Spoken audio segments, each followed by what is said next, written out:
Result आ चुके हैं and बहुत सारे लोग सक्सेसफुल, बहुत सारे लोग अनसक्सेसफुल, एज यूजुअल ज़्यादातर लोग अनसक्सेसफुल और कुछ छोटा परसेंटेज जो है वो सक्सेसफुल हुआ है, राइट। काफ़ी डिटेल डिस्कशन करने वाला हूँ मैं आप लोगों के साथ। तो सबसे पहले रिक्वेस्ट है, बैठ जाइए, रिलैक्स, चिल। खासकर वो बच्चे जो अनसक्सेसफुल रहे हैं उनसे मैं चर्चा करना चाहता हूं इस वीडियो के थ्रू। बिल्कुल सिट डाउन, रिलैक्स, चिल। आपको अब मेरे साथ जुड़ना है और ये एक तरीके से ना आपका टेस्ट भी है कि आप क्या बैठ के एक व्यक्ति को जो आपको गाइड करने की कोशिश कर रहा है आप उसे सुन सकते हो आने वाले 20, 25, 30 मिनट के लिए, जितना भी लंबा ये वीडियो होने वाला है। मेरे पास कोई स्क्रिप्ट नहीं है, मैंने कुछ डिसाइड नहीं किया है कि मैं आपसे कितनी देर बात करूंगा, लेकिन खुल के बात करूंगा। तो ये आपका एक टेस्ट भी है, राइट। तो अब आप जल्दी से बस मेरी बातों को सुनिए। और एक रिक्वेस्ट, मुझे पता है कि अप्रोप्रिएट नहीं है इस टाइम में, बट लाइक कर दीजिए। क्यों बोलता हूँ ऐसा? ताकि जो एल्गोरिदम के गॉड्स हैं ये थोड़े प्रसन्न हो और ये हर उस व्यक्ति तक वीडियो पहुंच पाए जहां पे इसकी ज़रूरत है, राइट। तो चलिए सबसे पहले बातचीत शुरू करते हैं कि ठीक है साहब, आपका रिजल्ट आया और रिजल्ट में जो है वो आप लोग जो है वो क्लियर नहीं कर पाए। पता है सबसे पहला स्टेप मैं आपको क्या बोलना चाहता हूँ? रो लो, रो, फूट फूट के रो भाई, निकालो बाहर आंसू को भाई। अब इसमें क्या है कि लड़के बोलते बताओ कैसी कैसी बातें कर रहा है, कि रोने की बात कर रहा है, ये कर रहा है, वो कर रहा है। नहीं भाई, रोना बहुत ज़्यादा ज़रूरी है। आपको शायद ये अपने आने वाली लाइफ में रियलाइज़ होगा कि आपका दुख मनाना, आपका रोना, आपका जो बोलते हैं ना कि ग्रीफ जो है ना, जब तक वो बाहर नहीं निकलेगा तब तक जो है आप लोग नेक्स्ट स्टेप्स के लिए रेडी नहीं होंगे, पक्की बात है। तो आपका स्टेप 1 यही होना चाहिए भाई, अभी तक नहीं रोए तो रो, घर वालों को गले लगा के रो, दोस्त के सामने रो, पूरा रो के सब कुछ बाहर निकाल दो एक बार। याद रखना, ये अब साइंटिफिकली ये चीज़ें मैं आपको बता रहा हूँ, प्रूवन चीज़ें हैं ये, कि आप लोग जब तक रोगे नहीं तब तक आपका अंदर का जो ये ग्रीफ है, ये दुख है, ये बाहर नहीं आएगा।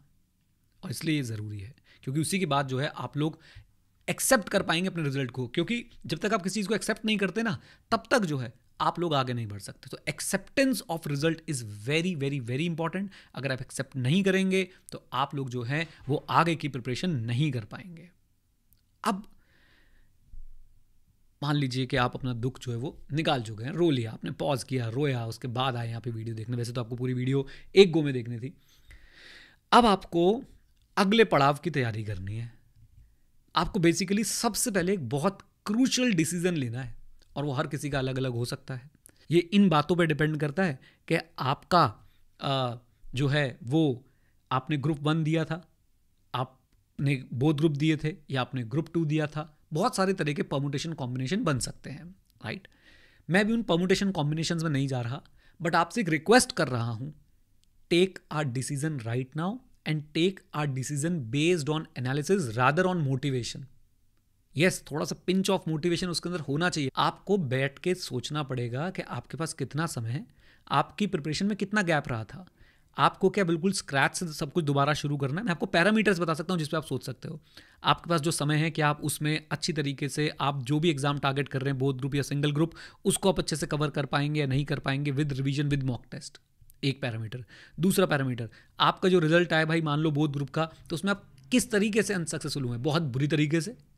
आपका 300 में से भाई आपके 600 में से जो है वो 300 छोड़ो, आप 200 भी क्रॉस नहीं कर रहे, आप 150 भी क्रॉस नहीं कर रहे, या फिर आप लोग बिल्कुल बॉर्डर लाइन पे थे। तो ये सारी फैक्टर्स आपको ना बैठ के सोचने पड़ेंगे। और एक मैं आपसे बात बोलना चाहता हूँ कि देखो यार, यही सबसे बड़ा चैलेंज है। आप बैठ के सोच ही नहीं पा रहे हो, आप अपने आप से ही बात नहीं कर पा रहे हो, आप पूरी दुनिया से बात करना चाह रहे हो। आप मेरी वीडियो, सारे टीचर्स की वीडियो, मोटिवेशनल वीडियो, इसकी वीडियो, उसकी वीडियो, सब देखना चाह रहे हो, सबके बारे में जानना चाह रहे हो, लेकिन आप अपने आप से बात नहीं करना चाह रहे हो।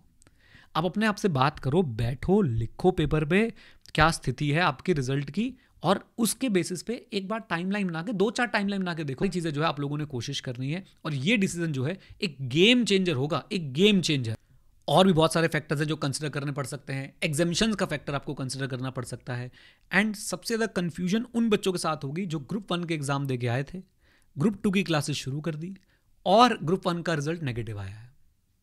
ग्रुप 1 के एग्जाम दे के आए थे, ग्रुप 2 की क्लासेस शुरू कर दी और ग्रुप 1 का रिजल्ट नेगेटिव आया है। उन बच्चों से मैं ये बोलना चाहता हूँ, अगर आप इस कैटेगरी में हैं तो प्लीज़ आप लोग मुझे कमेंट में बताइएगा। मेरी अभी प्राइमा फेसी सलाह ये है, ग्रुप 2 पे फोकस रखें अभी के लिए। ग्रुप 2 को छोड़े ना अचानक से, और ये भी डिसीजन ना ले बहुत ग्रुप दूंगा, नहीं, रिलैक्स। अभी आप, मुझे पता है 1-2 दिन आपके शायद थोड़े जाएंगे दुख को बाहर निकालने में। उसके बाद आप ग्रुप 2 पे फोकस रखिए।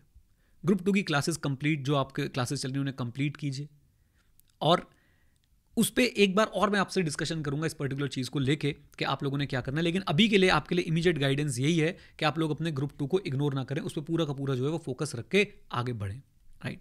तो ये सबसे पहले डिस्कशन हो गया कि भाई देखो बात ऐसी है कि आपने डिसीजन ले लेना है कि आप क्या करने वाले हो। May 25, September 25, single group, both group, first group का रिजल्ट अभी आ गया और नेगेटिव रहा तो क्या करना है, उसके लिए गाइडेंस मैंने दे दी कि अभी आप ग्रुप 2 पे फोकस रखें। आपसे मैं आगे और चर्चा कर लूँगा, ठीक है। अब आते हैं भाई एक ऑनेस्ट असेसमेंट पे। अगर आपका रिजल्ट नेगेटिव आया तो क्यों आया? कॉन्सेप्चुअल क्लैरिटी की कमी थी, रिविजन्स की कमी थी, क्वेश्चंस के प्रैक्टिस की कमी थी, क्या होगा? कुछ तो होगा ना। ऐसा तो नहीं है कि भाई आईसीए ने बोला हाँ भाई तू फेल है, ऐसा तो नहीं हुआ होगा। मैं ये बात मानता हूं भाई, मैंने पहले कई बार एक्नॉलेज किया आईसीआई की पेपर चेकिंग में इश्यूज हैं, थे और रहेंगे, इनहेरेंट लिमिटेशंस हैं। कहीं पे प्रोफेशनल जजमेंट वाले इशू हैं, कहीं पे भाई साहब एरर है। एरर कैसा है? जजमेंट एरर है, राइट। तो वो इश्यूज रहेंगे, लेकिन क्या आपको लगता है कि आप सिर्फ उसी इशू की वजह से फेल हुए? आईसीए के अपने मुद्दे हैं, मैं बार बार बोलता हूँ, मार्किंग स्कीम दो, सजेस्टेड आंसर जो है एग्जाम के बाद निकालो, वो मुद्दे थे। एक मिनट के लिए उनको साइड करो और एक बार सच में ऑनेस्ट असेसमेंट करके देखो।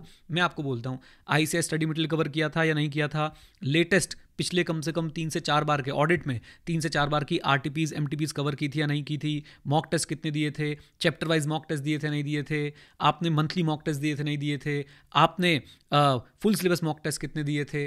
ये सारी बातें एक बार ना अपने आप से पूछो, सारी बातें अपने आप से पूछो, रिवीजन्स कितनी करी थी। और अगर आप इन सारे बातों पे खरे उतर रहे हो ना, तो आप ये वीडियो से मैं देख नहीं रहे हो, क्योंकि आपका एग्जाम क्लियर हो चुका है। यस, बहुत छोटी परसेंटेज मैं बोलूंगा होगी ऐसे लोगों की जो ये क्लेम कर पाएंगे कि मैंने सब कुछ किया था, मैंने सब कुछ किया था, जैसे हम आपको डेली प्रैक्टिस पेपर देते हैं वो किए थे, और फिर भी मैं क्लियर नहीं हो पाया। बहुत छोटी परसेंटेज होगी ये ऐसे लोगों की। एक ऑनेस्ट असेसमेंट की ज़रूरी है, एक ऑनेस्ट असेसमेंट की ज़रूरत है। आप जब तक अपनी कमियां पता नहीं लगाएंगे तब तक आप मुझे बताइए कैसे आप उन्हें दूर कर पाएंगे। आप इसको ऑडिट समझ लो ना, कि अभी आपको 315 लगाना है। You have to identify and assess the risk of material misstatement through understanding yourself and your study routines and your internal control over the studies. And then हम ऐसे 330 में जाएंगे, we will develop our response to the assess risk of material misstatement. That is क्या कमी रह गई और मैं उसको जो है वो कैसे रिस्पॉन्ड करूं, कैसे मैं उस कमी को जो है वो मिनिमाइज करूं, राइट।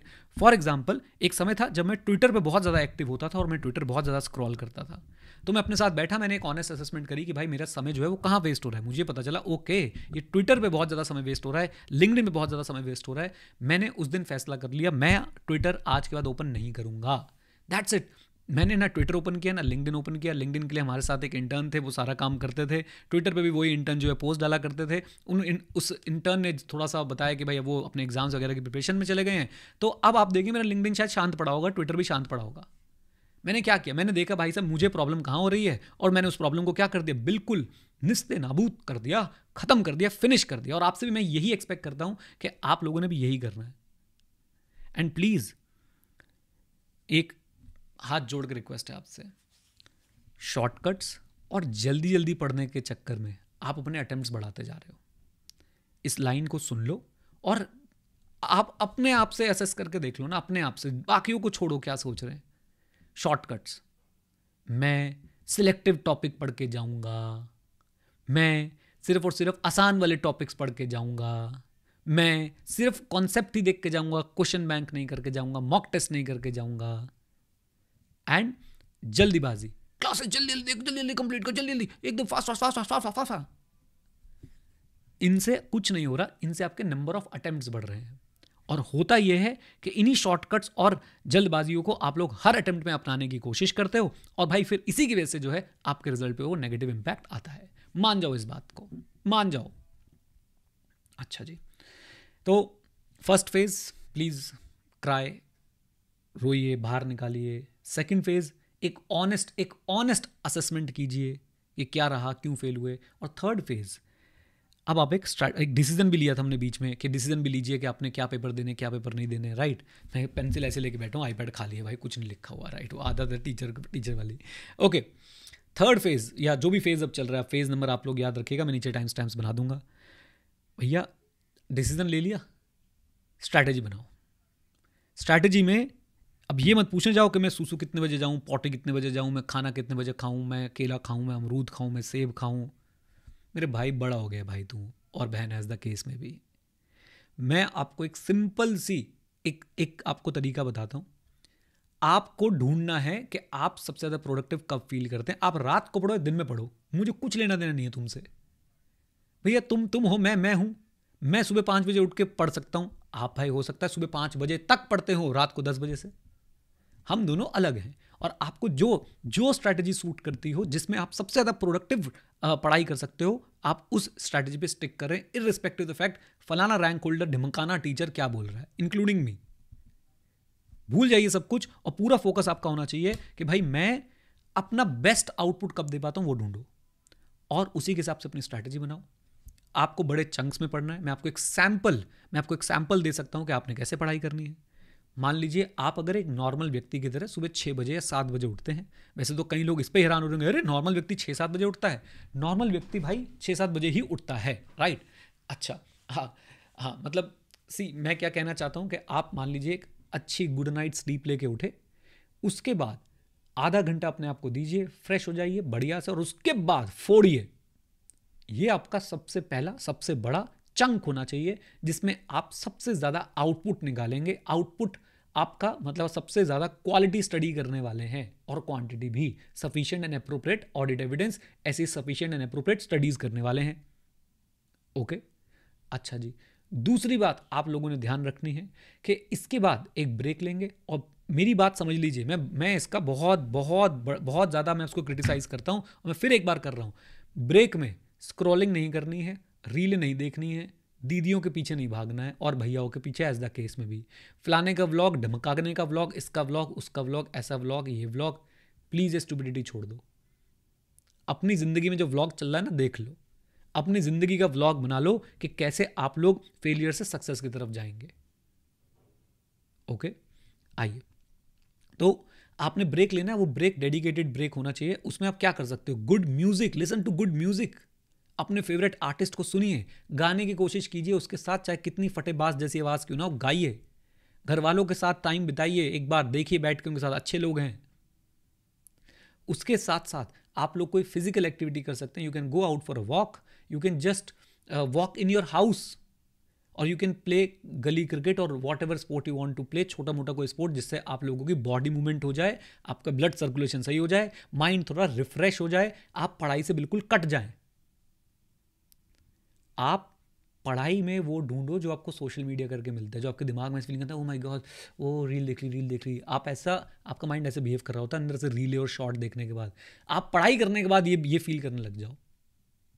ओके, सो आपने एक ब्रेक लेना है। ब्रेक के बाद फिर से आपने अपना सेकंड चंक निकालना है, बड़े बड़े चंक निकालिए, और फिर एक ब्रेक लेना है, फिर एक थर्ड चंक निकालना है। बस 8 से 12 घंटे के आसपास आपका क्वालिटी आउटपुट होना चाहिए, अगर आप घर बैठे हैं तो।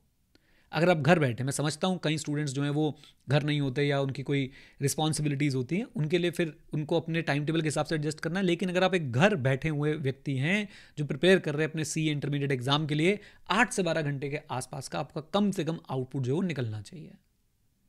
एक मेरी रिक्वेस्ट है, आप देख लो भाई, एक जगह पे आपका करियर है और एक जगह पे आपका शॉर्ट टर्म चीप एंटरटेनमेंट और फन है। You have to choose between them, you have to choose between them. So फलाना रैंक होल्डर बोल रहा था, वो तो इंस्टाग्राम पे बहुत एक्टिव था ड्यूरिंग द एग्जाम। ए झूठ बोल रहा था, बी सच भी बोल रहा था, तो वो है और तुम हो, है ना। एक दूसरे की स्ट्रैटेजी कॉपी मत करो। अच्छा, आपको मैं एक चैलेंज देता हूं, चलो आप एक बार के लिए, सिर्फ एक हफ्ते के लिए सारी सोशल मीडिया ऐप्स हटा के देखो, और मुझे फिर बताना आके कैसा फील हुआ। You will be surprised. पहले तो आपको वैसा फील होगा जैसे एक एडिक्टेड व्यक्ति को फील होता है जब उससे उसकी एडिक्शन छीन ली जाती है, जब उससे उसका वो सब्सटेंस छीन लिया जाता है। पहले तो आपको ऐसा फील होगा, and gradually you will start feeling that you are controlling your life. Gradually you will start feeling that you have control of your time. Gradually you will start feeling that you have ample time to clear any damn exam in this world. But आप ये करके देखेंगे experiment तो आपको realise होगा कि भाई ये कितनी पावरफुल चीज़ है जो मैं आपको बता रहा हूँ, ये आपको कितना हेल्प करने वाली है, राइट। तो इस तरीके से आप अपने दिनों को स्केड्यूल करें कि आप उसमें मैक्सिमम 3 चंक निकालें, 4 चंक निकालें, पहला चंक बहुत बड़ा, दूसरा उससे छोटा, तीसरा उससे छोटा और चौथा उससे छोटा, ऐसा आप कर सकते हैं प्लान। बीच में जो ब्रेक लेंगे अपने आप को कंप्लीटली डिस्कनेक्ट करें। दोस्तों से आप लोग बात कर सकते हैं लेकिन अदर देन स्टडीज़ बात करें।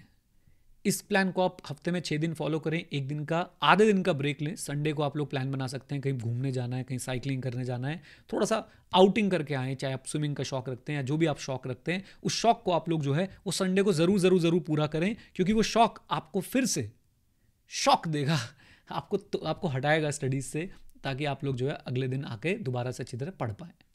अब अति दुखी आत्मा डाउट नंबर 1, सर आपने बता तो दिया, सुनने में बहुत आसान लग रहा है, लेकिन जब पढ़ने बैठो ना 2 दिन पढ़ाई होती है, फिर ना तीसरे दिन ना वही ना हालत ख़राब हो जाती है। सबकी होती है, सबकी होती है। तभी तो बोल रहा हूँ ब्रेक ऐसे लो कि आप रिचार्ज होकर वापस आओ। और हो सकता है आपकी पहले दिन पढ़ाई 12 घंटे हो, दूसरे दिन 10 घंटे हो, तीसरे दिन 8 घंटे हो, कोई बात नहीं। चौथे दिन फिर से हम लोग कोशिश करेंगे उसको 12 पे पहुंचाने की, नहीं तो 8 पे कंसिस्टेंसी बना लेंगे। अगले दिन पहुंचा देंगे 10 पे, अगले दिन पहुंचा देंगे 12 पे। उसको 6, 5, 4 तक मत गिरने दो, राइट। और इसमें एक चीज़ आपको एक बात और बताता हूँ, आप जब भी प्रिपरेशन करने बैठे हो तब से लेके अपने एग्जाम डेट तक का प्लान आपके पास होना चाहिए, एंड उस प्लान को आपने डेली बेसिस पे रिव्यू करना है। जब आप रिव्यू करेंगे आपको पता चलेगा कि आपके एक्शंस आपके प्लान के साथ अलाइंड है कि नहीं, और अगर अलाइंड नहीं है तो आपको प्रॉम्प्ट मिलेगा, please change your actions because your actions are not aligned with your plan. तो इसलिए आप लोगों ने ज़रूर करना है कि भाई अपने एक्शंस को आप लोग ज़रूर प्लान करके रखेंगे किसी भी हाल में, राइट। अब यार डेली रूटीन मैंने आपको बताया, मैं आपसे बस यही रिक्वेस्ट करना चाहता हूँ भाई कि एक डिसिप्लिन्ड लाइफ बहुत ज़रूरी है। मैं सक्सेस ना बोल के बोलना चाहता हूँ सेटिस्फैक्शन के लिए, और उस डिसिप्लिन में ब्रेक्स बहुत ज़रूरी हैं ताकि आप डिसिप्लिन रह पाएँ। तो कभी कभी आपको डिसिप्लिन एक स्केड्यूल तरीके से आपको डिसिप्लिन तोड़ना भी है ताकि आप लोग आगे डिसिप्लिन मेंटेन कर पाएँ। आई होप आप लोग इस नुआंस को समझ पा रहे हैं। अच्छा जी, देन इसके बाद आप लोगों ने और क्या चीज़ें करनी है, ज़रा ध्यान से सुनिए मेरी बात को। जो गलतियां आपने असेसमेंट में लिखी है ना, वो गलतियां दोबारा रिपीट मत कीजिएगा। मैं फिर एक बार बोलूँगा, ICAS स्टडी मटेरियल भगवान है। ICAS स्टडी मटेरियल का आपको चप्पा चप्पा पता होना चाहिए। सर आप भी तो अपने नोट्स देते हो, हाँ देता हूँ, लेकिन मैं बिल्कुल इन लाइन चलने की कोशिश करता हूँ विद ICAI। आप चेक कर सकते हैं, अगर कहीं मैं लाइन से भटका हूँ तो for the betterment. For example chapter number 3 of auditing में मैंने कुछ टॉपिक्स को रीशफल किया है। मैंने ऐसा नहीं कि टॉपिक्स हटा दिए, रीशफल किया है, क्योंकि मुझे लगता है फ्लो चल रहा है। For example identification assessment of रोमम चल रहा है, तो वहाँ पे सारे उससे रिलेटेड टॉपिक जहाँ भी फैले हुए थे चैप्टर 3 में एक जगह लाकर लगा दिए। आप टिक कर लीजिए कि वो टॉपिक कवर्ड है कि नहीं। तो ये जो आपकी मिस्टेक्स, जैसे मैंने बताया ICAS study material coverage, mock test paper, revision test paper, practice, ये सारी चीज़ें आपकी गलतियां अब रिपीट नहीं होनी चाहिए। ये बात आप लोग ध्यान रखेंगे कि मैं अपनी गलतियों को किसी भी हाल में रिपीट नहीं होने दूंगा, क्योंकि अगर गलतियां रिपीट हुई तो भाई साहब आप जो है आपका रिजल्ट भी रिपीट होगा। अब एक बात उन बच्चों से भी बोल लूँ जिनके मल्टीपल अटेम्प्ट्स हो चुके हैं। मुझे बहुत मिसकोट किया जाता है, मुझे मिसजज भी किया जाता है, और गलत जगह गलत तरीके से मेरे बारे में इन चीज़ों को लेके बोला भी जाता है। बट मैं भाई बहुत स्ट्रेट फॉरवर्ड बोलूँगा आप लोगों को, अगर आपके मल्टीपल अटेम्प्ट्स हो गए हैं CA इंटरमीडिएट में, आप एक और अटेम्प्ट दो, 2 और अटेम्प्ट दो, 3 और अटेम्प्ट दो, लेकिन फिक्स कर लो कितने अटेम्प्ट में क्लियर कर लोगे। और वो आपकी एक लिमिट होनी चाहिए कि ओके मैं इसके बाद ट्राई नहीं करूँगा। Over glorification of number of attempts, भाई किसी के 20 अटेम्प्ट लगे, वो भाई छाती चौड़ी करके ठोक ठोक के बोल रहा है 20 अटेम्प्ट लग गए। This is not right, this is not right. Mentally, academically, career wise, किसी भी तरीके से दिस इज नॉट राइट। तो अगर आपके मल्टीपल अटेम्प्ट हो गए, you fix an upper limit, okay this is going to be my last attempt, और I will try maximum by this date, और उसके बाद भाई हो गया ठीक है, नहीं तो नहीं हुआ तो जय माता दी। बहुत सारी चीज़ें हैं करने के लिए, सीखने के लिए, आगे बढ़ने के लिए। ये बात आप लोग ध्यान रखिएगा, ठीक है।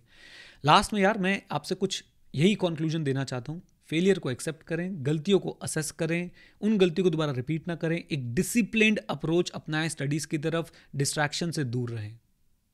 मल्टीपल अटेम्प्ट्स वाले बच्चे एक अपर कैप लगाए कि भाई मैं कब तक जो है वो पेपर देने वाला हूँ।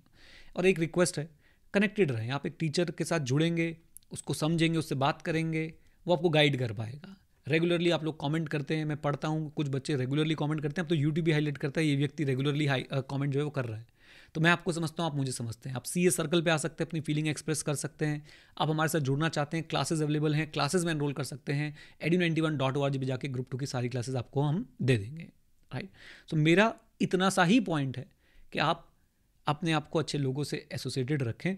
आपको पता है अच्छी हैबिट्स बनती हैं और टूट जाती हैं, क्यों? क्योंकि लोगों का बिलीफ नहीं होता, और बिलीफ के पीछे कम्युनिटी का बहुत बड़ा हाथ होता है। ये सारी चीज़ें साइंटिफिकली प्रूवन हैं। आप एक कम्युनिटी का हिस्सा हैं, मैं और आप एक कम्युनिटी का हिस्सा हैं, बट कभी कभी क्या होता है कि आप अपने आप को डिसएसोसिएट कर लेते हैं उस कम्युनिटी से। तो आप एसोसिएटेड रहें, जुड़े रहें, बिलीफ बनेगा, हार्डवर्क करेंगे, डिसिप्लिन लाइफ जिएंगे और क्लियर करेंगे एग्जाम को। मस्ती भी मारेंगे, ऐसा नहीं कि मस्ती नहीं मारेंगे, मस्ती मारेंगे भाई, बिल्कुल। ओके, चलिए, all the best, God bless you, take care. जो हुआ अपनाइए, आगे बढ़िए और सीखते रहें, क्योंकि सीखना शुरू तो जीतना शुरू।